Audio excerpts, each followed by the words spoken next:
നിങ്ങളുടെ ജീവിതത്തിലെ നിങ്ങൾ എല്ലാ കാലവും ഇല്ല ഇല്ല ഇല്ല എന്ന് പറയുന്ന ആളുകളോടൊപ്പം കഴിയേണ്ടി വന്നിട്ടുണ്ടോ? നിങ്ങളുടെ സുഹൃത്തുക്കളാവാം, നിങ്ങളുടെ മാതാപിതാക്കളാകാം, നിങ്ങളുടെ ജീവിത പങ്കാളിയാവാം. എല്ലാ സമയത്തും ഇല്ലായ്മയെ കുറിച്ച് കൂടുതൽ പറയുന്ന ആളുകൾ നിങ്ങളുടെ സർക്കിളിൽ ഉണ്ടെങ്കിൽ സാധിക്കുമെങ്കിൽ അവരുമായിട്ട് അകലം പാലിക്കുക. നിങ്ങളുടെ മനസ്സിലേക്ക് അവരൊരു scarcity mind set again and again നിങ്ങളുടെ മൈൻഡ് സെറ്റിലേക്ക് സംഭാവന ചെയ്തുകൊണ്ടേ ഇരിക്കും.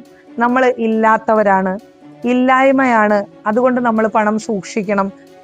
പതിയെ പതിയെ പതിയെ ഇങ്ങനെയുള്ള ആളുകളോടൊപ്പം നമ്മൾ ജീവിക്കുമ്പോൾ, നമ്മൾ ഇവരോടൊപ്പം ഇവരുടെ കൂട്ടുകെട്ടിൽ നമ്മൾ മുന്നോട്ട് പോകുന്ന സമയത്ത് നമ്മളുടെ മനസ്സിലും ഒരു സ്കേഴ്സിറ്റി മൈൻഡ് സെറ്റ് ക്രിയേറ്റ് ആകും. ആ സ്കേഴ്സിറ്റി മൈൻഡ് സെറ്റ് വീണ്ടും വീണ്ടും വീണ്ടും നമ്മളെ സ്കേഴ്സിറ്റിയിലേക്ക് കൊണ്ടുപോയിക്കൊണ്ടിരിക്കും.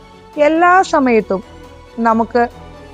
നമുക്ക് വേണ്ടതെല്ലാം ഉണ്ട് എന്ന സമൃദ്ധിയുടെ ഒരു ചിന്ത നമ്മുടെ മനസ്സിലേക്ക് കൊണ്ടുവരാനായിട്ട് നമ്മൾ ശ്രദ്ധിക്കണം. അപ്പോൾ സ്കേഴ്സിറ്റി സംസാരിക്കുന്ന ആളുകളെ എന്തിനും ഏതിനും പണം ചെലവാക്കിയതിനു ശേഷം ആ ചെലവാക്കിയ തുകയെക്കുറിച്ച് ആശങ്കയോടെ കൂടെ സംസാരിക്കുന്നവര്, ഇല്ലായ്മകളെ കുറിച്ച് എപ്പോഴും സംസാരിക്കുന്നവര്, അവരെ നിങ്ങൾ സാധിക്കുമെങ്കിൽ അവരുമായിട്ട് ഒരകലം പാലിക്കാനായിട്ട് ശ്രദ്ധിക്കുക.